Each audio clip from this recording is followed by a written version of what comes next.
couple questions Yes, on fire away. people. I was hoping you can take a look at this person. We've worked on him before, and when I was doing healing on him this weekend, there was a near the groin and hip, in between that, there was, when he had pain there, and I was cleaning it, there was um pain shooting up in my hands upwards, right? And Mhm. just wanted to see if you can take a look into that. And I think, Oh, that he just means it's hides super a dirty. lot. Yeah, that's just it's Okay, just super dirty. Yeah. super dirty. Okay, Yeah. thank you. Like if you're really getting deep, that happens pretty. I mean, even through a crystal, it will still happen. Yeah. Yeah, it was like, woof, that's a lot. Yeah, yeah.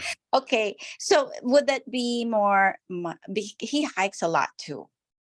It Um, sounds like a little bit of an adductor issue. Sometimes the adductors, even if the hips are balanced out, there's probably been a time where the hips were tilted. And uh-huh. so the adductors, it's basically the inner thigh. And there's a lot of where they get blocked up is up high. And so that's like kind of in the groin area and kind of in the groin area, starting to go around to the back, like, not quite to the butt cheek, but like starting to get in and around that area. Mhm. It can get pretty bound up. And so That would and include the hips, right? Because it the would hips definitely felt affect the congested. hips, and it would definitely affect the back, the low back. I've Okay. actually even seen it cause like shoulder and neck issues. Oh, and he has that. Yeah. I my guess is he's got like if you were feeling that through your hand or through your crystal, he probably has some substantial like tension, like trigger point activity in that area. Yeah. Okay. And so here's the other thing too is, different parts of the body will hold, like everywhere can hold emotion and generate emotion, but the adductors especially can hold a lot of emotion. And give me a second and I'll even tell you what to look for. Okay.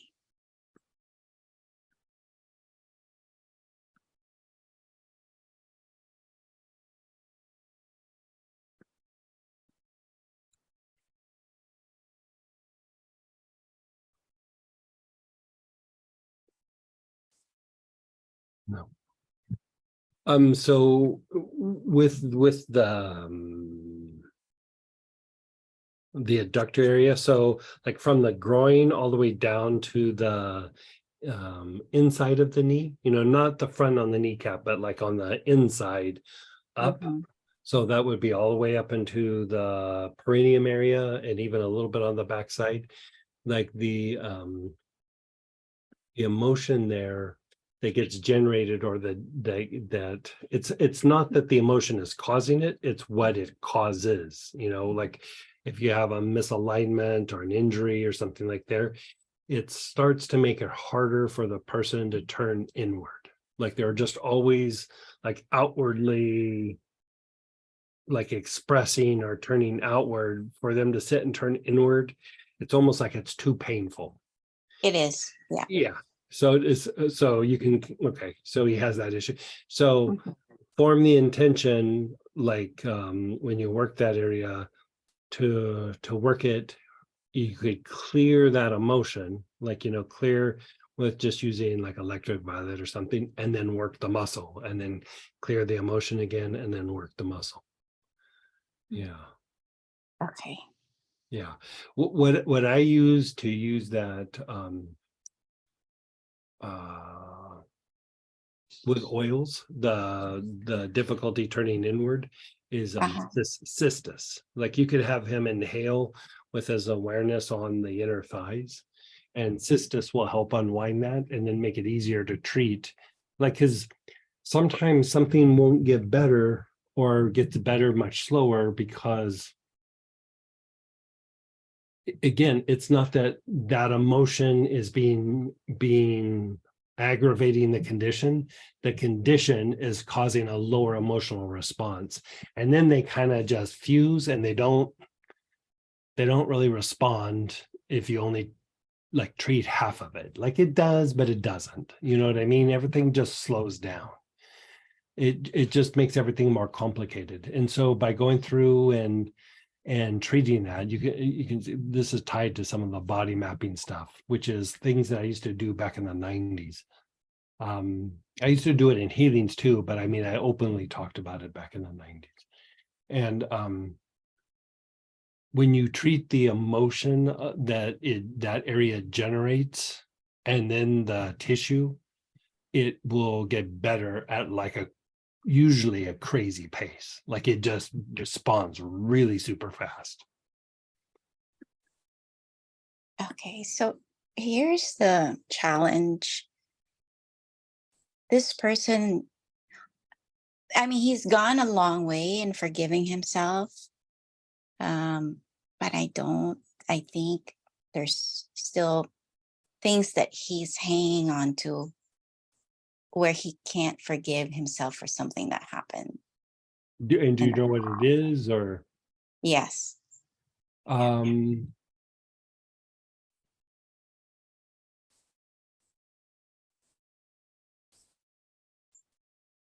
you can do two things.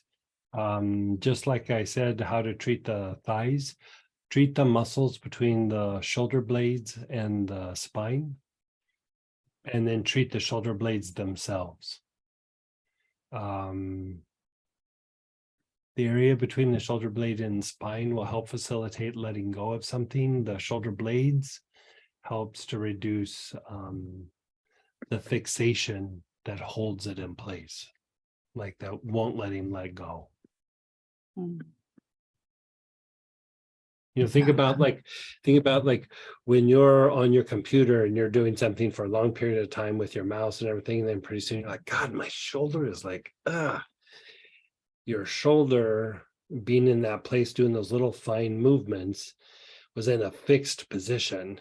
And so it generates a kind of response, like not just in the physical body, but even in the emotional body, that then will just like start cascading and start escalating. And it had nothing to do with a trauma. It just had to do with holding that in a fixed position for a period of time. And so anytime you see, like when we have issues where we're like fixated on something, you can always go to the shoulder blades.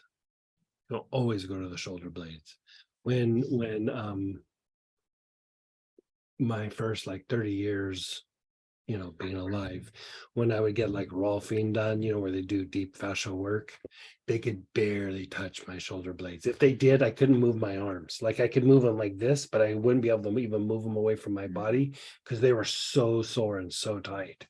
And then after a while, I could move them. And then I started noticing it affected my mind. It like all of a sudden, like I would not just keep grinding on something over and over again. I would go, oh, this is the problem, and I just need to work through this and do this and this and this. And then I was like, how did that happen? And, you know, it took a lot of years for me to figure it out.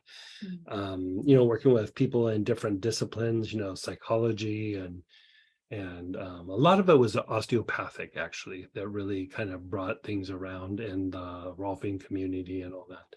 But whenever you see somebody who's having a hard time with something, some of it is that, yes, they're being hard on themselves, but that is still held in the body. Like the body is probably a bigger factor than their emotions and their mind.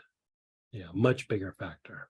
And so if you unlock the body, you know, in osteopathic principles, they say, you know, if you can unwind the body, then after that, gravity is just the therapist. Like things just start to unwind because you've aligned them with gravity somehow. You know, otherwise it just keeps weighing them down, and it becomes more and more difficult to process those things. You know, basically, pain, misalignments, spasms, you know, injuries, postural things are a big cause of lower emotions. It's not Mhm. always just our situations. A lot of it's our body. Got it.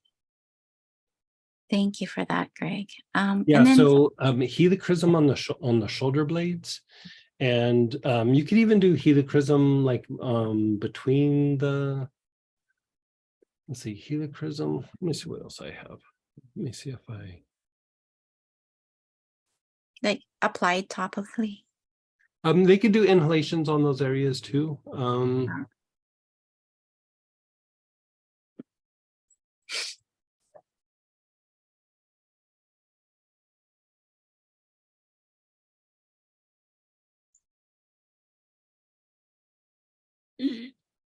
Helichrysum definitely on the shoulder blades, but if you had ginger lily, it would be better for between the shoulders.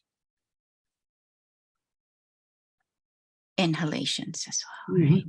I mean, you can do topical and things too, but inhalation will knock it out, especially, you know, how we do that thing like, okay, be aware of your body, be aware of where you feel a tight spot or something. Here you're just going, okay, be aware of your body, that area between your shoulder blades, but the muscles, like not how we would say the chakra, like just be aware of the muscles, feel a tight spot in that area. So kind of what we've been doing for a while is kind of prepping for going a little bit deeper where you start to fine tune where there's particular problems so that you can release the generation of those kinds of lower emotions, you know, because like, think about it, like whatever the event was when it happened, that he did it, that something happened to him, that something happened to the group of the people, that trauma happened to the body, even if it was an emotional one, and he had an emotional response, a physical response, an injury, it got held in the body, and then the body just kept producing the lower emotions after that. Mhm. Is there a protocol for the cystis that you would recommend with the oil?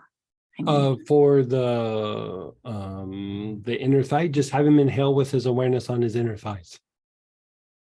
and that should relieve the Yeah. hips and the It, thing. it, it will relieve the emotional component, which will make the tissue significantly easier, because what you hit most likely was lower emotional stuff. Like you're actually tapping in, like when you get in the body and you start working stuff like pain and everything, it has a certain feel. But when you get in and you feel that like weird kind of prickly, like shooting thing that happens up your hand, that's lower emotion. That's like where lower emotion's being generated. Got it. Exactly what that is. Yeah. Yeah. One more Over the question. next couple months, we're going to go through the whole body and I'm going to tell you piece by piece. This is what this generates. This is what this generates. This is what this generates. And it's not complicated. It's not like there's some big story. It's just like, this is feelings of being hurt. This is this. This is, you know, the tendency to get fixated. This is, you know, feeling vulnerable. This is, you know, whatever it is, you're going kind of piece by piece, step by step. And it's usually only 1 or 2 words. It's not a big explanation. Okay. Thank you, Greg. One more, Yes. please.